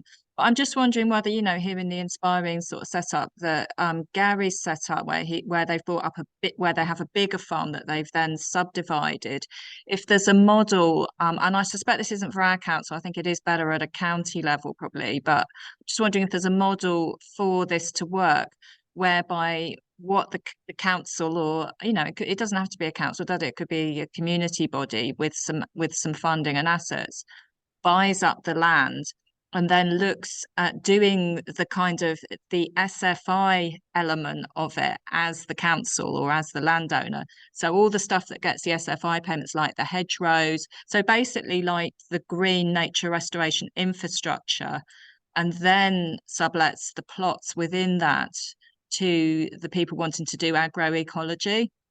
So I'm thinking then the council's going to get some return by having the SFI bit, potentially for not that much input, because I imagine you could include within the lease agreement something around maintaining the hedgerows and the kind of green, the stuff you get the money for. But the council gets the return through that nature restoration side, but then makes space available to smaller agroecological kind of horticultural type of enterprises. So that was a bit of a light bulb moment to me about how you could make some of the finance stack up. Potentially, it's a bit hypothetical. So I just thought I'd throw that out there in case that helps anyone else thinking about how you could make these things work in practice. And it's interesting, Emily, that we're struggling with the fact that almost all of our tenancies wouldn't allow our farmers to plant more trees or plant more hedgerows, just because they're really old tenancies and are not thinking about our future needs. And there's, as you'll have seen, there's minimum targets in the Welsh support system of 10% tree cover. And actually, that farm that I've just showed you has 1% tree cover. So if we don't change those leases, they're not even going to be Changing eligible the lease for the is basic. key, isn't it? And when you own it, some of the work they've done in Brighton has been around looking at whether those leases going forward change. But it's a very long-term plan, isn't it? Some of them are like, three generation tenancies. Yeah. Thank you. Thanks. Sue, did you want to come in? Yeah, just to say that idea that's just been raised is something that we've been thinking about. We hadn't sort of got any further than just thinking about it at the moment. Just probably just introduce yourself so people won't necessarily know where you're from. Sue here from Sue Holbrook from Our Food 1200. So we're going to be leasing this farm that Gary's just talked about. So yes, exploring that idea amongst others. Two things to say really is that the first is this is very much an attempt to prove the concept of subdividing farms into smaller holdings, to see how it works from a business perspective, absolutely trying to make sure that, that what comes out at the end is something that is both sustainable ecologically but also in a business sense. We hope very much that it'll work, but that's the point of trying to test it. One of the ideas for the longer term is that once the business model of the 4 small farms, or whichever up to 4, has been proved, then potentially the tenants may have the opportunity to purchase from the council a long-term lease, rather similar to the ecological land cooperative model. So the council will still own the farm, but the tenants potentially have got the opportunity to stay there and potentially convert their temporary housing into a permanent dwelling. So that's a bit further down the track, and we've got to wait, at least 5 years for them to prove the business model actually works. But it's something that's there in the pipeline, and something that's potentially of interest to the council, again, financially.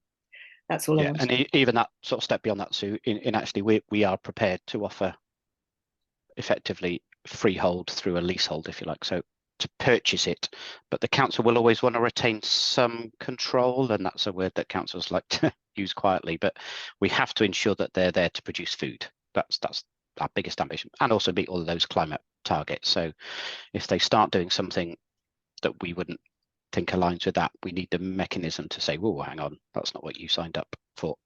I say accepting that problem around retirement. So people have to be able to retire at some point, and we shouldn't be kicking them off their homes that they've built. That's definitely not fair. But yeah, so I think we are generally in favour of working out if there's a model that these farms, micro farms, can be purchased from the authority, and there's a return back to the authority to do that, obviously, and then work out what those covenants may or may not look like as we go forward. Thanks, Sue. Yeah, no, it's a great problem to try and unpick, and I think we'll we'll take a few years over it, but let's see how we get on. Kai. Yeah, there's loads of little light bulb things that I'd really like to keep talking, and when I've got the report full draft, I'll send it over, because some of the stuff we talk about is exactly the same as you're mentioning. This mechanism to make sure that it's continually producing food, and the interest that the council has in it doing that, is something that we've got in the report as well. So it'd be interesting to talk about that at some point. I think that's fundamental. Two very quick, really basic questions that I might have missed. So by subdividing the land, the tenants then pay rent to the council. Does this increase the rental revenue for the council? Is that how the model works, or will it receive, say, the same amount of rent as it would previously, right, from the larger plot? One question.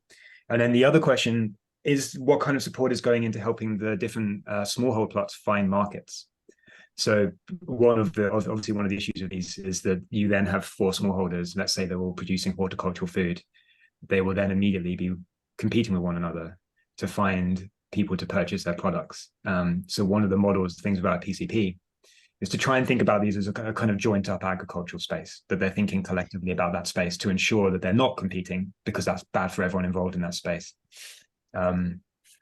Yeah, so I'm just curious about those 2 problems, really. Yeah, so in terms of revenue back into the local authority, we're not expecting any more, that's for sure. And I'm going to push quite hard that it maintains a status quo to the best of our ability. But actually, we will be quite flexible on this, because it's a pilot. We want to make the pilot work, not the fact that it's not bringing in the revenue back to the local authority is the biggest issue, and it collapses for that reason. So I think there'll be some interesting discussions as we move forward over each year and review it and stuff. The bit about where the food goes is really key. So the way that we've done a full feasibility study, got some specialist expertise in to look at the farm in particular and work out what its model of production could and should be. And actually, we've done a mixed model on this one, where one of the holdings is very much more field scale, mechanized based, but actually that supports into those smaller sites that can't operate at field scale. So there's already an internal buying model built into the feasibility study. It doesn't mean it ends up working like that. But what we have done over the last few years is we've been setting up food hubs across Wales and supporting food hubs that have a particular ambition to feed into the procurement model. And there just so happens to be one 15 miles down the road from this farm that is set up, licensed, actually, more importantly, meets the SALSA accreditation standard for supplying into procurement settings. So you can't supply into a school unless you reach SALSA accreditation in Wales. So we've got that community hub through that process, signed off, legitimate to trade in produce. They will buy pretty much anything that anyone can produce and feed it in. The issue is price. And that's the biggest barrier that we're really going to struggle with, because those micro farms could probably sell towards Shropshire for a much higher value. We're very close to Shrewsbury in this farm. We're on our sort of wealthy borders. And it's difficult if you're asking a farmer to produce cheap produce for peanuts and making a very low subsistence living. That's not a great model to operate with. So we expect and assume it to be a split model of they can sell directly and absolutely should be allowed to sell directly and generate their own income. But actually what we want is any surplus or any spare capacity, and particularly in that field scale system, to buy in from the local authority. And then we're working very closely with Carmarthenshire to compare the two. So it's a similar model in Carmarthenshire. They've shaved off 5 acres, but they are, and Alison touched on it, they are going to directly employ 4 growers to grow for the authority, paying them a good living wage, probably giving them somewhere to live, and all of the facilities around it, the stacking, post-processing, storage units, and seeing what they can produce. Because actually, for me, that's a really interesting model. We employ 7,500 people. Adding another 4 growers to the employment HR issue wouldn't be astronomical. But if they can produce what is an expected 18 tons a year per acre, that's a phenomenal amount of saving somewhere else in the budget lines of food that we're not buying from our wholesalers. And we can ensure it's got the right standards attached to it in terms of carbon and nutrient density.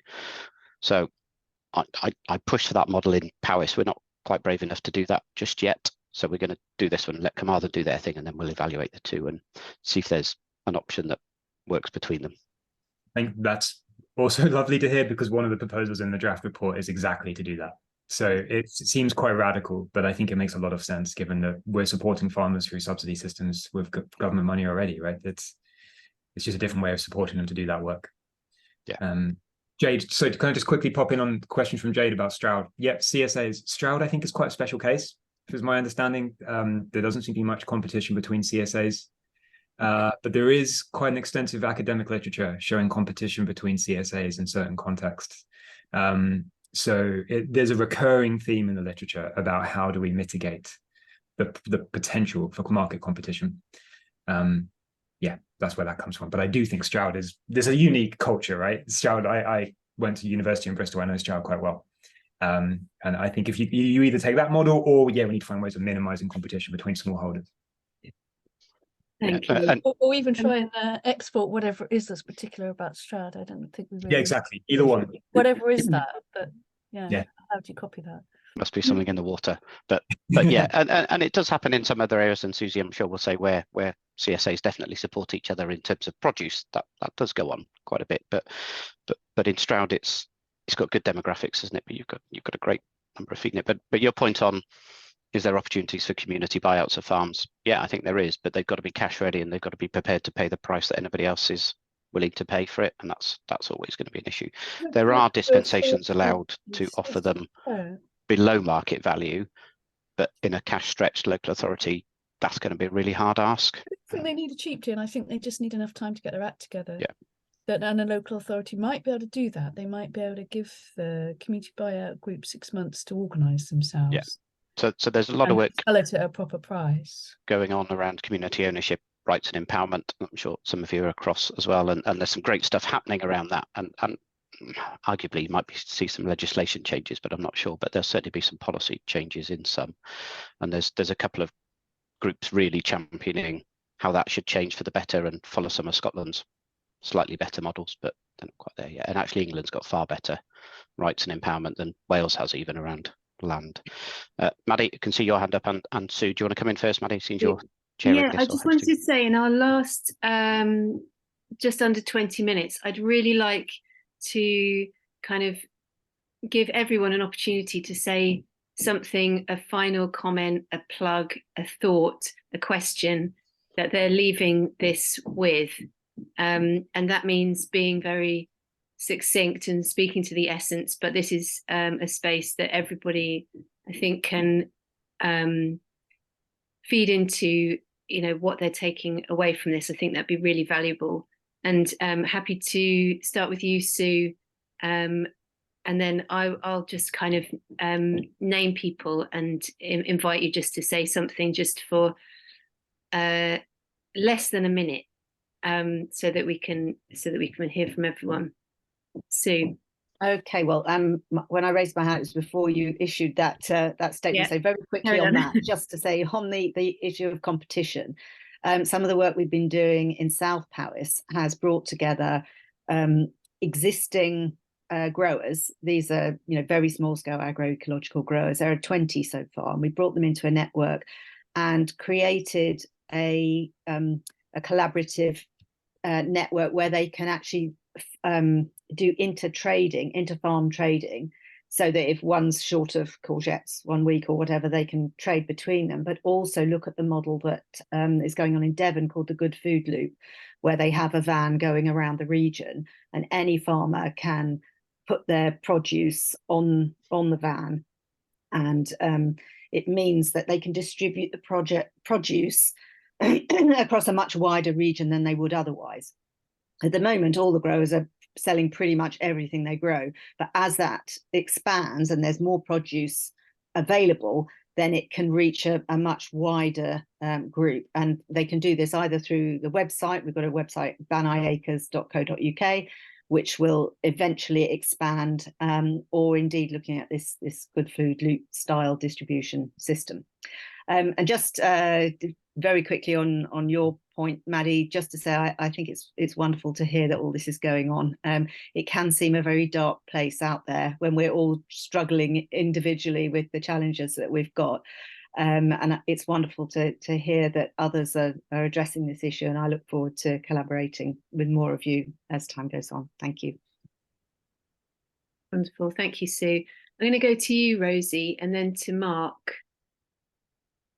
Anything that you wanted to say or add, or just pass? No.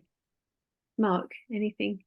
I'd be interested in how this might relate to an opportunity area here in London that I understand is proposing to put urban agriculture as part of its development. And the local council here have expressed their support for urban agriculture initiatives and large-scale projects, but they're not going so far as to committing developers and to providing it as a matter of course, obligating them to do so. And I think that's something that needs to change in policy, in the local plan itself, and possibly in the SPDs that are attached to that. In terms of a structure of ownership, the opportunity area itself will be owned and managed and stewarded by the Earls Court Development Company. So it's not really in the council's domain and ownership.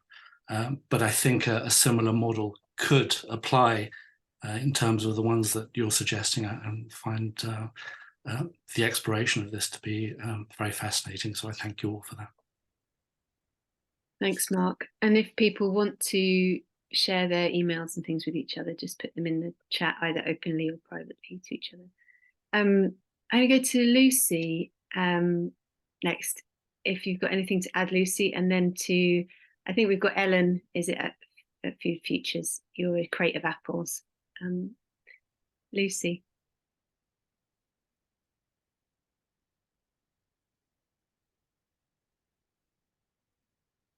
You're on mute.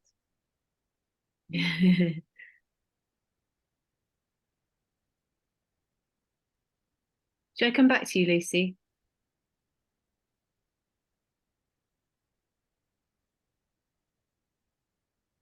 Ellen, do you want to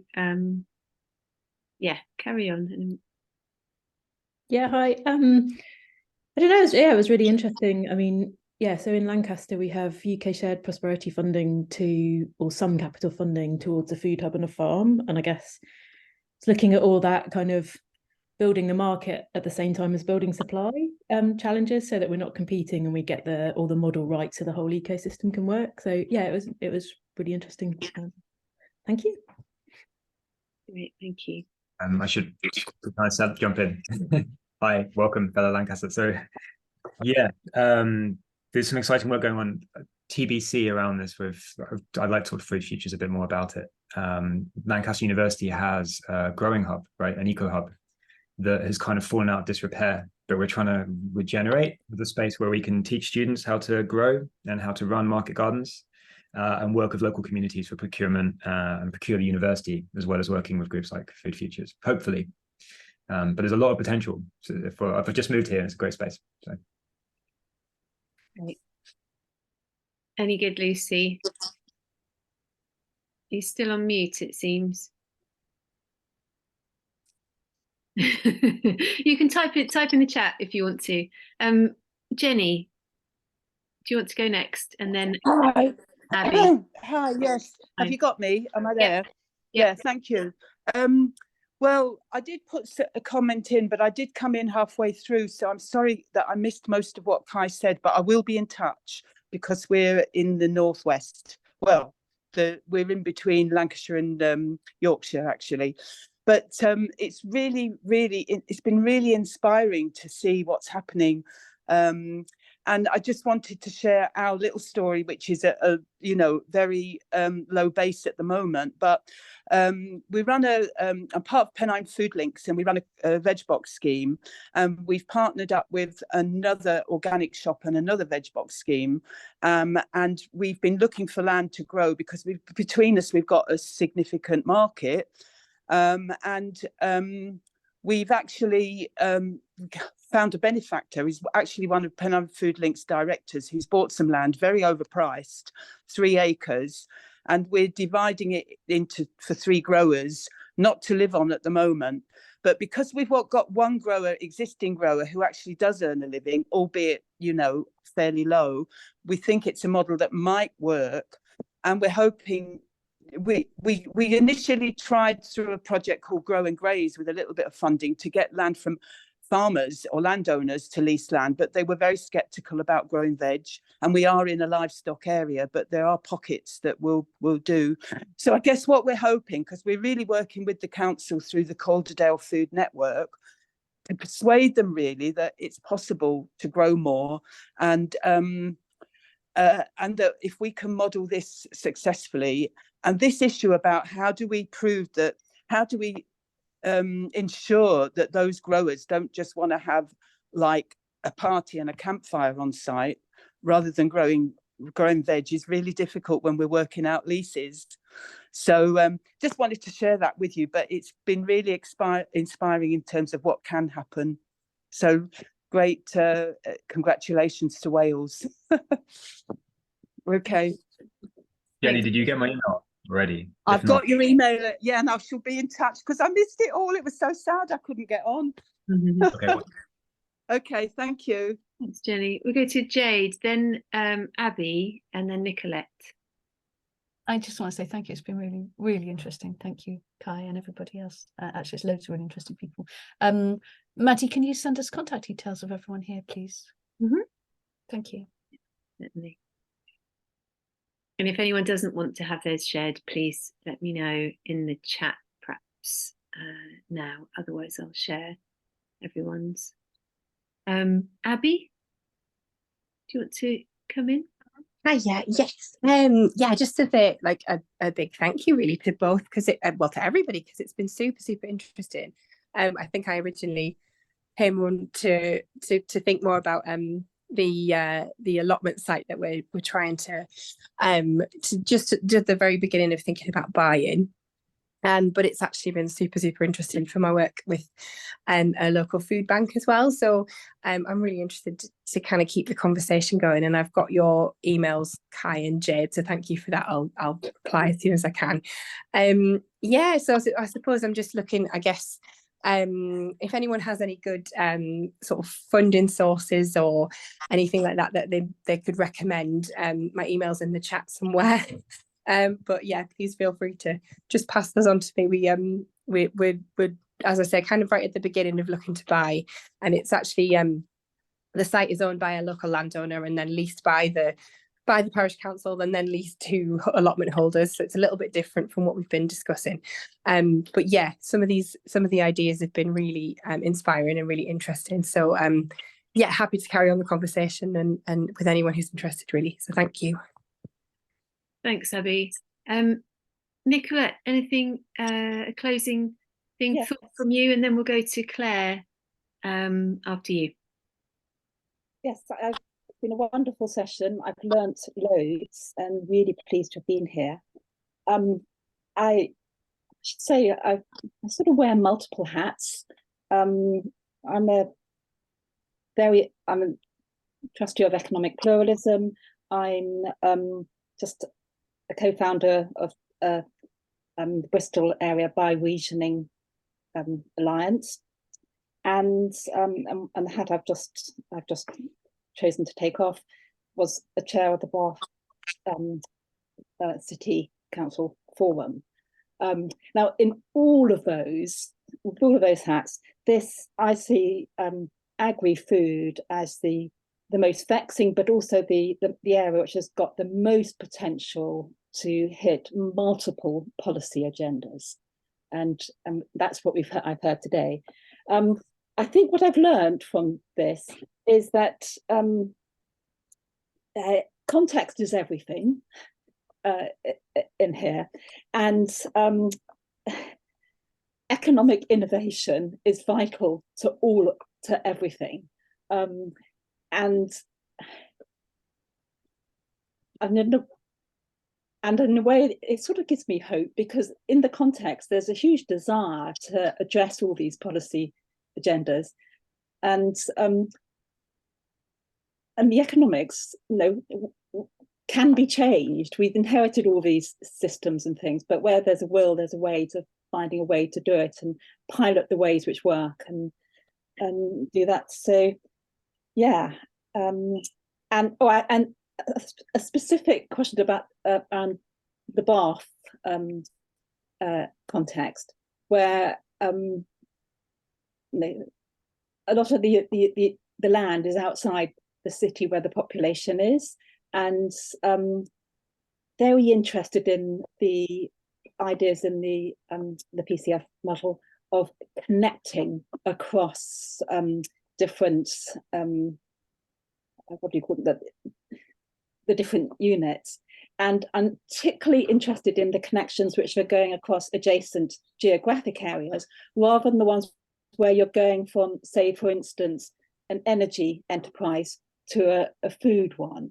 Now, the reason I say that, because I think sometimes the sorts of people you want in one are not the same as you're going to want in another. And I say that as somebody who's been a founder member of Bath and West Community Energy Interest, and I've seen how that's evolved and it's worked.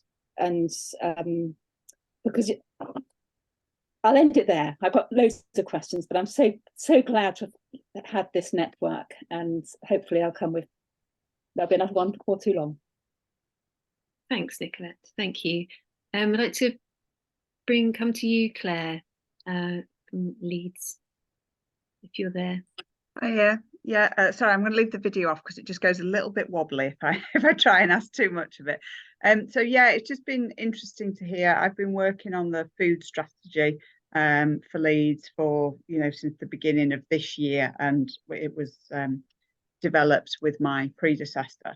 As an authority, like others, we have that slight squeeze financially that Gary's talked about.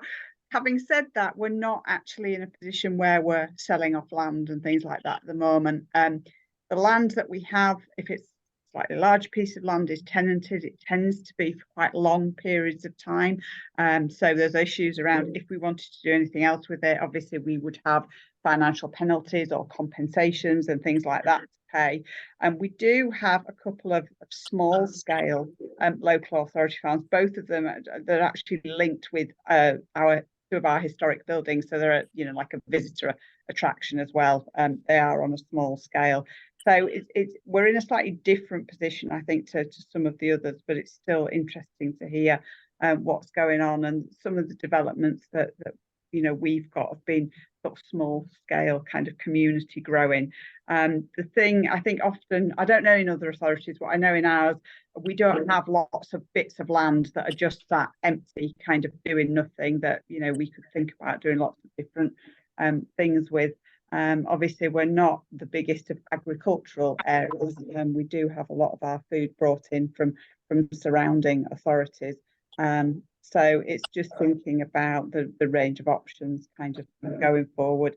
And as lots of people have said, from the local authority perspective, but also from the voluntary and community sector, accessing funding is probably one of the biggest challenges, and trying to put that together as a package, particularly if you've got statutory and community agencies involved. That can actually be harder in some ways because it's not one or the other. And obviously in the absence of government funding, that's the ongoing challenge. And as I say, we don't have lots of land just sat doing nothing, but it's still interesting to hear, and certainly we can continue to think about how it looks for the future and watch with interest as other people move on who are further ahead, and see how that goes. Brilliant, thank you, Claire. Just mindful of time, and also that we haven't heard from everybody, and probably some people have to shoot off straight away. I wonder if I'd just give you the last word, Kai, and then anyone who can stay, please do, and we'd still love to hear from anyone who's got something, a parting thought. Yeah, my last word is to say thank you to everybody. It's been I hope to learn from people here as much as shoot out a couple of ideas, and I've learned a lot that I've taken notes manically, and I'm sure I'll be in touch with people. Yeah, it's really valuable. Thank you everybody for being here. Thank you very much. Wonderful. Thank you very much. I'm going to carry on, and if people still have 5 minutes, it'd be lovely to hear from others. Patricia, hello. Yeah, hi. I'm Patricia from Social Farms and Gardens in Northern Ireland. I'm a colleague of Gary's and Alison's. So, but thank you, Kai. I love the language, even if we don't have so many public-private partnerships in Northern Ireland. I like public common partnerships. You've given me the phrase that I need if anybody's talking about that. And we had a consultation on Future Parks Accelerator Programme, and I wish I'd heard that phrase before I was at that, because we definitely were worried about that coming to Northern Ireland for different reasons, because parks are one of our areas where we grow and we need that land for growing. We don't want it to be privatised. And in Northern Ireland, we don't have the farms that you're talking about, but we do have the old nurseries that a lot of cities had, that were the market gardens. And we did a piece of work for Belfast City Council and their sustainable food programme, writing their sustainable framework and action plan this year. We just finished it in June for the climate action team of the council. We have no government, so Belfast City Council is the biggest administration to work with. And in that, we looked very seriously at this farm that was the nursery farm for the city. It's outside the city boundary, as somebody said, from Bath there. But at every meeting, I have raised, what are you doing about that farm? So you've given me a whole lot of more information, and I will write a letter today to them to say what is happening. So thank you so much for just jogging me to do that, because if we let that go, that's the last big piece of land for growing around the city, you know, so thank you. Yeah, thanks. If there's anything I mean, please stay in touch. It's a really interesting. Northern Ireland is a totally different context, but it'd be interesting to hear how it develops. Yes, I would love to see your report. Yeah, I meant to say, if people are okay with this, I don't want to spam your email inboxes, but the report should be out by the end of the year. I'm happy to circulate it with people who are here. Thank you. Yeah, thanks, Patricia. Susie, and then Graciela, if you are there. I am here, but I don't have my hand up. Do you want any parting thoughts, Susie? Oh, sorry, I've got COVID, so no. Oh, so I'm no. hiding. Oh, sorry. Brain dead. Terrible. No probs. Graciela, if you are there. Hello. Yes, hi. I just wanted to say thank you to everyone for all your information, and it's quite interesting for me. And I just one thought and one insight is to welcome everyone to check more about food sovereignty, its real meaning. And I think Kai mentioned something that is important. It's not just about food production. It's about the whole food system. It's about the whole society. And it's about governance. It's big time governance. And I think this is the side that all the conversation that you had today is leading to that, how we govern ourselves and how we govern the collective. And the commons, not just as land, but as the way that we live. And I think this is a big time for food sovereignty. And it's not the idea of taking one concept from one continent to another, one place to another, but it's learning from traditions and sharing from other cultures, and understanding that some people might have walked those paths that can maybe give something to others. So it's just an invitation to learn more about that. I have worked a lot on food sovereignty. I did my research in Cuba on food sovereignty, and quite interesting that big time is governance, no matter if it's socialism, capitalism, or whatever, is how we take out the control in our own self-governance. Just to add to the pot. But thank you very much for your conversation.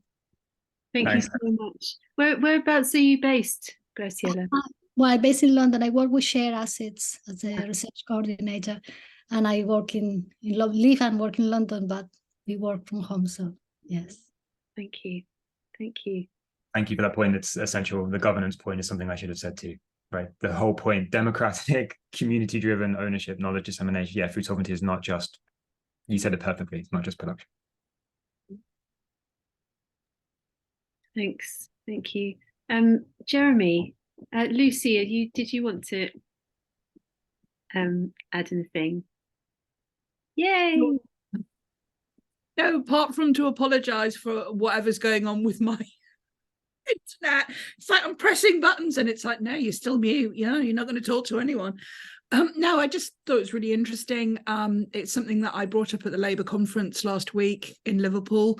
We were talking about the issue of how you actually make places sufficient in food, what the issues might be around land banking and also planning.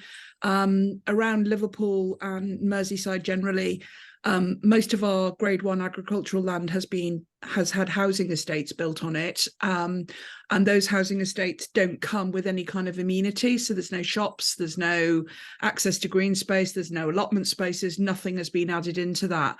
So my questions were about how we could stop land banking to enable to free up this land for communities to be able to use properly. To which they didn't really have an answer, but I asked the question anyway. So it's been a really interesting session. So thank you for inviting me. Thanks, Lucy. And you work with feedback, don't you? In the yes. Sorry, I should have explained that. I'm my role is regional food economies of the Northwest, and I'm lucky enough to work a lot with Lancaster with Food Futures, and I also work with Sonia over in Leeds and a few other spaces, but in particular I'm focused in Merseyside in Knowsley, which is currently a 77% food desert when it used to be the kind of breadbasket of Merseyside. So in 70 years it's gone from farmland to farm desert, so it's quite scary.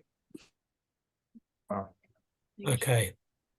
Thank you, everyone. We've run slightly over, and it's really always the same in these pings. We get this sort of extraordinary explosion of stuff, which, to be honest, I don't understand half of it, but it's very interesting to think that some people do. And as Patricia said, using different words that you hadn't quite grasped yourself actually helps us all. Whether the models are correct or the right one in the right context doesn't matter. The point about the ping is that people go away with some new bits of knowledge and perhaps a bit of enthusiasm and a bit of reassurance that we're all not completely mad and barking up the wrong tree. Thanks to Maddie, as always, for her superb facilitation. But just to obviously people drop out of the meeting, so there's actually only 14 of us now, but I think at one point there were 30 people. And some really interesting people as well who, you know, to see those people in this frame, people who are looking at funding from the other side of the fence. So we'll be following those up and lobbying hard. Just to mention the whole discussion about green belt land and housing estates, don't get me started on that. Maddie's just been spending some time working on a big project in Bristol, around Bristol on the green belt. And the next ping, we haven't got a date yet, we might well be looking at Greenbelt and reimagining how the Greenbelt might be if we all approached it in a different way and didn't do the land banking and giving soulless property developers the rights over the land that's been agricultural. And then we'll also be running a ping, which is going to be a bit of a trial run, a more regionally focused one on the East Midlands and Eastern area, which is all associated with a recent study we did into farm starts for Nottinghamshire County Council and the traction that's created in the wider area with cities like Lincoln, Peterborough, Norwich, also Leicester, also joining in hopefully a regional momentum. So that's what we're going to be doing next. And thank you. Brilliant. Are you doing a session at ORFC in January, Kai, on any of this? That's where I first encountered Kai and his work was ORFC in January this year. Yeah, so there's nothing on PCPs this year. We did last year. I am chairing a panel on basically on competition on capital and privatization of farming and exploitative labor conditions in farming. So I've got a couple of my PhD students there and a few growers talking about their experience being exploited on volunteerships. So small-scale farms that rely on exploited labor under illegal contracts and what that means. And I'm chairing that. I'll probably make a plug for PCPs because that's what I do. But yeah, If anyone else is around and you're there at OFC, it'd be fantastic to meet up as well. Thank you. So thanks so much, Kai, for all your amazing work and your eloquence and just way of inspiring us all in this kind of really important area of how and related to governance fundamentally, and that space of kind of political possibility and psychological possibility that goes with these new forms. So thank you so much for coming and joining us, and thank you for everyone for being here. I will share names and chat and all of those things and the recording when it's ready. So yes, stopping the recording. Thank you, Jeremy.